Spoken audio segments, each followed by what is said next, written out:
across the country from coast to coast, and believe me, every town has its own rhythm and a story to tell. I'm Sammy Hagar. I'm going to take you on a rock and roll road trip. Woo! Let's go!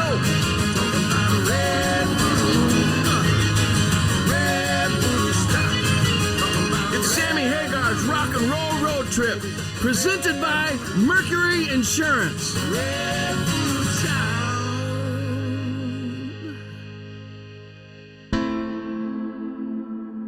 Today, we're going to cook up something special for all you Chickenfoot fans. I'm going to fire up this Ferrari and I'm going to head to the airport. Got to pick up Chad Smith, the craziest drummer on the planet. I got to get him back over to his Red Hot Chili Pepper concert. But until then, we're going to go hang out at my studio with Chad. Let me tell you something. You never know what this guy's going to do. This car, it's too powerful. It just spins the frickin' tires, you know? Like, yeah, I know. You can't even get on it. You can't not.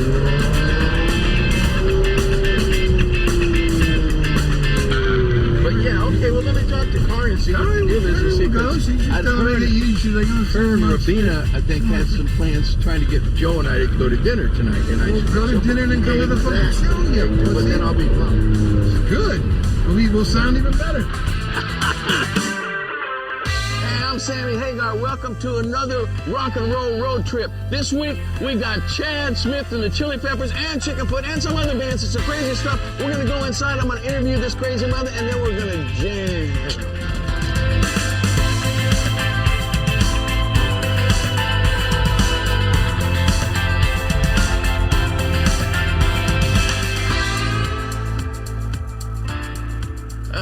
Chad, how do you like being in my little museum here? What do you think about that? I know this place. I know, but has there any new thing? I don't think we have anything. Not since we came up here and rehearsed for the gig last year. See, the whole thing is, I think it's the same. Well, because I don't let other people use this. Wait a minute. Wait, what? You're still smoking. No, but Nancy hasn't cured you yet. Check this out. Smokeless tobacco. Snuff. Check it out. It's like doing a fucking line of fucking gas. Oh, jeez. This will last. This. Oh, I got a headache just looking at it. This will last you like about. You're gonna do it? Chaz, do it.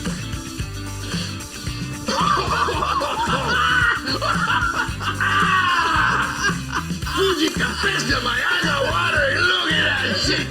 Woo, come on, baby, let's go talk. Wait, we're gonna be sitting here and talk? Okay, yeah. Uh-oh, look at everybody scampering. Look at them. Yeah. So Detroit. Yeah. How many great people have come out? I mean, I'm looking at my list. We got Aretha, we got... Stevie Wonder. Stevie's in there? I mean, Alice Cooper, Ted Nugent, Bob Seger, Eminem. Kid Rock, Eminem, and this new young guy. Jack White. Really? Jack White's Detroit. See, there you go. Why is Detroit some breeding ground for all these great musicians? Chad Smith. John Lee Hooker. Oh! How? Right? Yeah, I didn't know that. No, I grew up, as you're alluding to, outside of Detroit, Michigan. Spent most of my growing up years there till 1988 when I moved to California.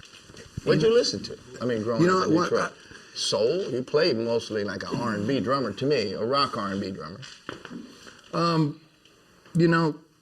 Back in the days before all this serious and downloading and formatted record airplay, it was AM radio. And I listened to when I was a little kid.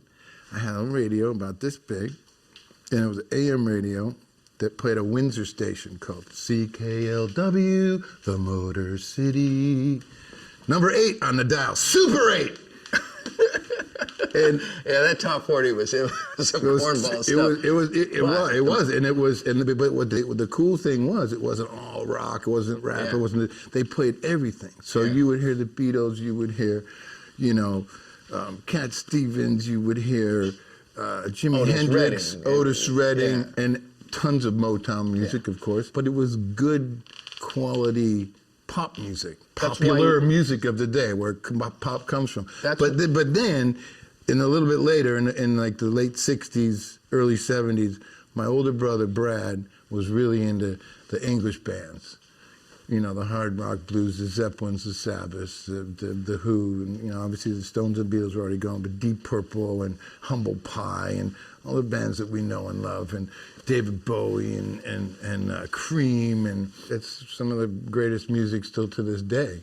And those drummers, being a drummer, those are some of the greatest drummers still, you know, guys like Ginger Baker, John Bonham, Bill Ward, Keith Moon, Charlie Watts, Ringo Starr, Ian Who's the Pace. best? Who's the best? Name one. Huh, quick. Come on. That's go with Bonham. Yeah. He's my guy. I mean, you all do. We all do. We all do. If you're, you know, I mean, he's probably considered the greatest rock drummer. But and Led Zeppelin, that band, probably my favorite band too. But the cool thing of Detroit that I've taken with me is that it's such a important city, historically, industrial-wise, music-wise, everything-wise. Yeah. But the people, as I'm sure you know that you played there, when you see Detroit on the itinerary, you know they're gonna fucking bring it. And then you gotta bring it. And you gotta bring it. And you do like bring Cobo Hall and shit like Yeah, that. no, I know, I went to yeah. a million. I know you played there, and I never got to play there, but I went to my first concert there and tons of concerts. And people worked hard, and they're blue collar, and they worked fucking hard, but they wanted to party They hard wanted when to they come got out. done. They wanted a good rock show. They didn't want to. And they would let you know Yeah. if you were good, and they would let you know if you weren't. The things come flying up. The or, fucking M80s and shit. But Yeah. that was that and the hard work. Our culture now is so, you know, I want it now and, you know, today, and I get my one fill and I should be playing, you know, the Oracle Arena. It doesn't work like that. You got to put the hard work into it. You got to put the hours. You got to want to play, love what you do. If you can find your passion, you're lucky. And then you got to fucking just do it as much as you can. And I just loved playing music from 7 on. And We just answered another question, which is basically what I said before. Why do you work so hard? I was just joking about your alimony payments. But the truth of the matter is that Lucky, I love it. It's like all that music you're listening to me, is why you're such a great drummer. Playing with you, you jam with us. You're like listening to what I'm singing and your accent, and you're playing the song because you came from a lot of top 40 great songs. Not just some guy playing a drum, a beat, behind everybody. You play the song. No, you gotta be musical, and to me, the most important thing as a musician is it's great to have chops and all that stuff, but these things on the side of your ears, you got to be I think the greatest musicians are the best listeners. Yeah, that's really important, to be a really good listener and play for the song. When we come back, we're gonna learn a whole lot more about this wild man.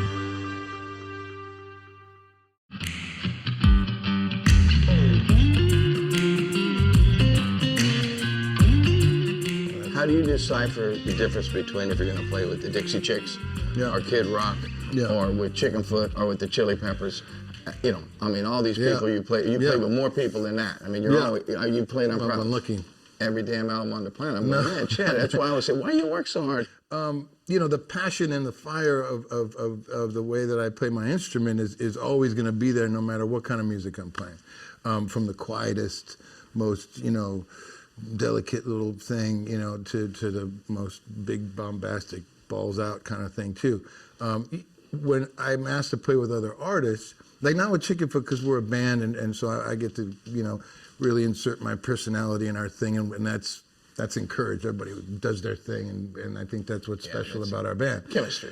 Chemistry in anything. Well, like in Chickenfoot, Joe being the creative guy, the guy that really brings it, but then we're a band and we all work together and you have a lot of input as a drummer. Mm-hmm. What's your relationship with the guys in the Chili Peppers? Who brings the first idea in that band? Like Joe brings our first idea 90% of the time. Yeah, he comes in with a musical So who's the guy in the Chili Peppers? There isn't one guy. Whoa! There's not one guy. Which is interesting because it's probably, or two, or it's not like I'm making Keith or Lennon or whoever. For the most part, it's music first and lyrics and melody later. But no one ever brings in a finished song idea. It's that's so weird. After all these years. No, that's you guys. That is so incredible that you guys get along well enough to do that. Most bands would be in a fist fight in 5 minutes if it was a free for all like that. I'm telling you, so much respect to you guys that you guys do it like that. I mean, that is I don't think many other bands can do that. I Bands just break up for guys coming in with a song. Guy comes in with one song, and the guys won't do it. They hear about the Eagles, Yeah. and My song. and the My way. band breaks up because one guy tried to write a damn song in the band. Well, it's a miracle what you guys are doing. I had no idea. Yeah, and I think that's part of a reason for longevity of our band. Yeah. How long do you think the Peppers can go? Fuck, I don't know. Isn't that crazy? You guys are bigger than you ever been. I'm so fucking Worldwide. tired. Oh, you don't look tired, Chet. I don't know how long we can go. As long as we still keep loving what we're doing and are feeling relevant, making new music. Everyone, is still passionate about being in the band, and I mean, we're so fucking fortunate and lucky. People still come out and see us. It's amazing. And I don't know why our music connects with people like that, but it's a real gift, and we're so fortunate, and we love it. So as long as we still are doing it for the right reasons, and people still want to see it. Up there, acting like putting on a show like you're 20-year-olds, and I'm not exaggerating. Flea, I've never seen a guy as physical on stage as Flea. He makes Mick Jagger look like a bum. I mean, like Mick's got to, hey, you got to step it up a little bit, Mick. Flea's coming up. He's a physical maniac. Yeah, he's a unique, an amazing musician. And a soulful, passionate. I'm so lucky to have him as a friend and as a bandmate. And when you play with someone, as you know, for a long time, you have a sort of musical telepathy. We don't really talk about playing much. We just kind of look at each other and we kind of just start kicking you ass. nod, and that's good, or maybe. So at Chickenfoot, your experience being in Chickenfoot with the freedom that you had. Yeah.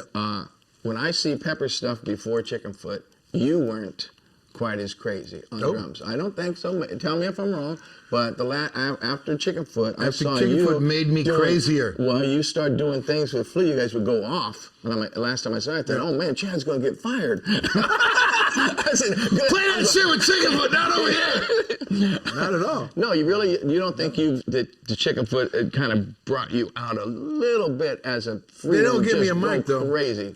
Well, we had to take it away from you at some point. It was like we're getting too many start lawsuits talking and about shit. people's mama and stuff like that. That doesn't go over well, Chad.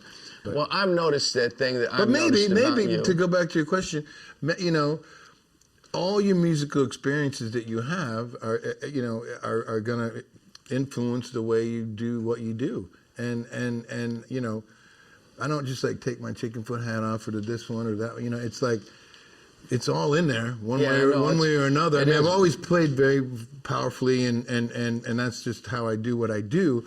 But playing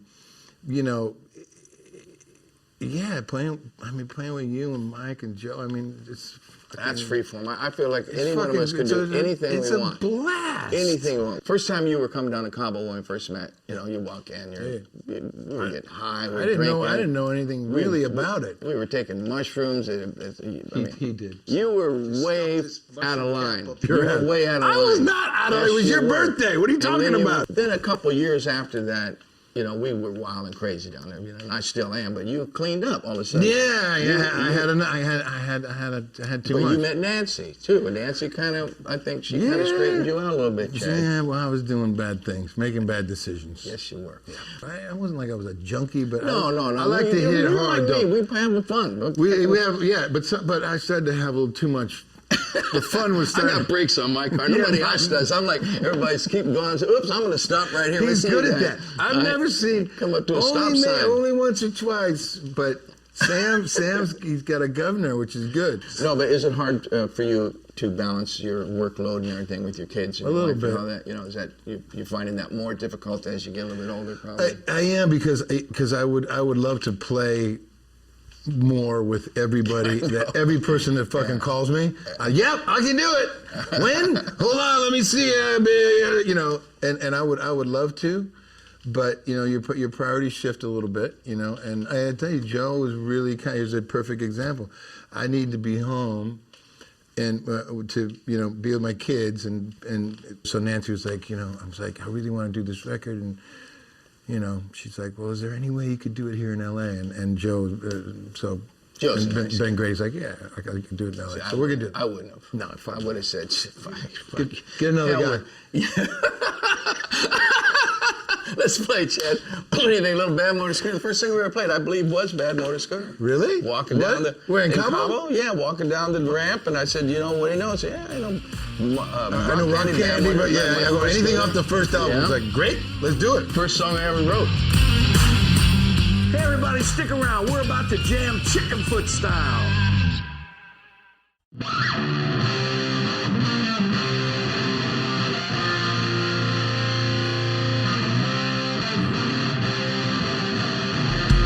You get lonely. Just remember I'll let you fall. There's a red bridge and ocean there. Yeah. Be my place and let's in a day. Get in your bed, on the scooter and ride.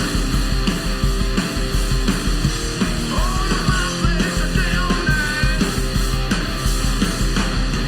Saturday in the morning we'll be feeling alright, alright, alright, alright, alright. Get in your bed, on the scooter and ride. Last time I seen your face, I swore that no one would take your place. Since you've been gone, I've been feeling so bad. I come out to your place, I'm already your old man. Get in your bed, on a scooter and ride. All to my place a day or night. Saturday in the morning we've been feeling alright, alright, alright, alright, alright. Get in your bed, on a scooter and ride. Ride, ride, ride. Ride, ride, ride. Get on it.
Hey, Joe. Now, guys, Hi, Joe. Hey, Joe. What are you doing here? is this some kind of foot rehearsal and then we'll call no. me? I mean, Did you, I thought you were gonna. I thought Joe, we already did an interview with Joe. So, Joe, would you like to... Here, Joe, here, come on. I'm embarrassed, Joe. yeah. I'm embarrassed to be caught. It's kind of like getting caught in bed with your buddy's girlfriend or something, you know, but we weren't cheating on you. You sure? We weren't cheating on you. We were cheating, but not on you. Ow! Whoa!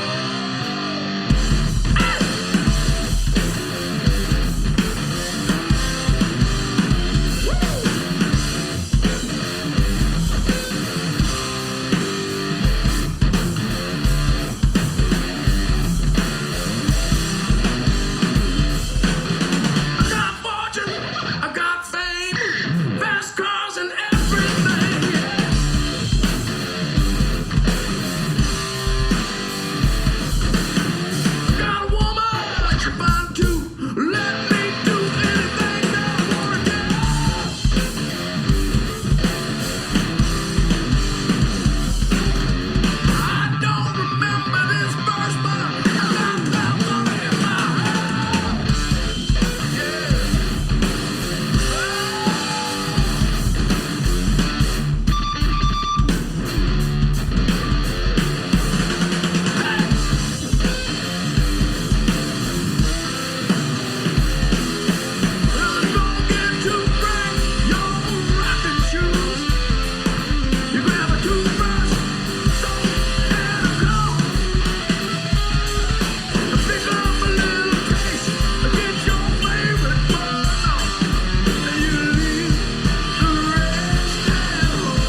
mercy.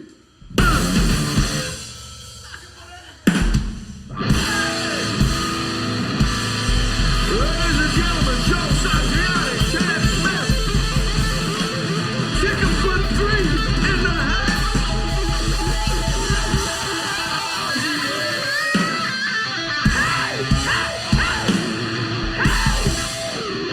One, two, three. How many endings was that again? Seven? Seven endings? It could be like. Ladies and gentlemen, that's a fucking wrap. Chad, I gotta get you. You got a gig tonight with the Peppers. Are you gonna be able to? You ain't gonna be wore out, are you? Oh fuck. Oh. You're gonna have to fill in, Sam.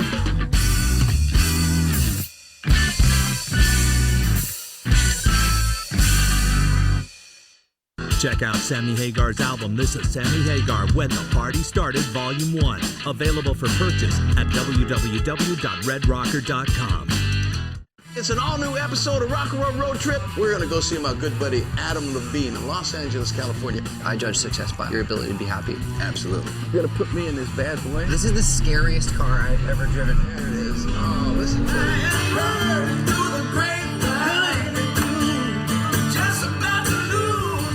All right, it's an all-new episode of Rock and Roll Road Trip with me, the Red Rocker, Sammy Hagar, tomorrow at 9 p.m. Eastern, 8 Central, right here on Axstv.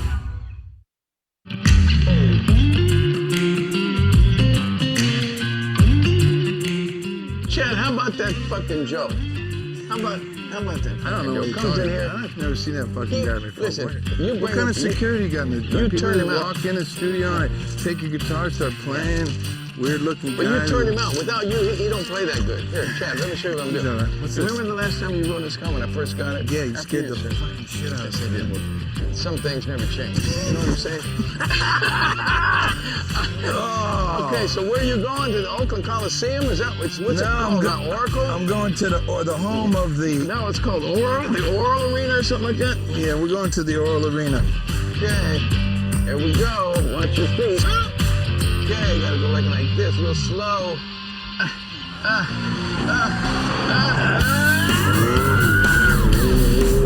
I didn't even get on it yet, man. This thing.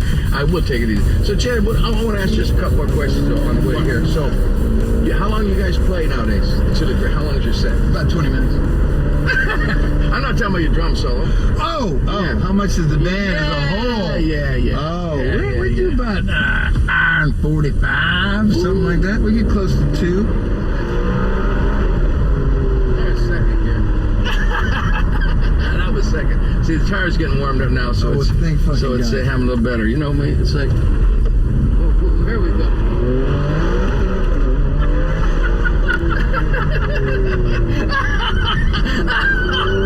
See the fucking guys jump out of the way. Oh, yeah. They were like, they weren't even in the road. No, Shit, I made a wrong turn. I hope I get you back. Turn it left! Turn it left!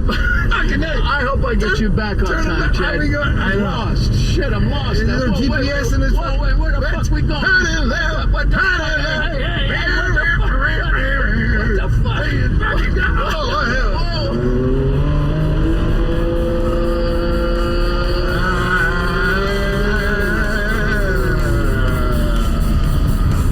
We'll get there. Bye-bye, folks. Say goodnight.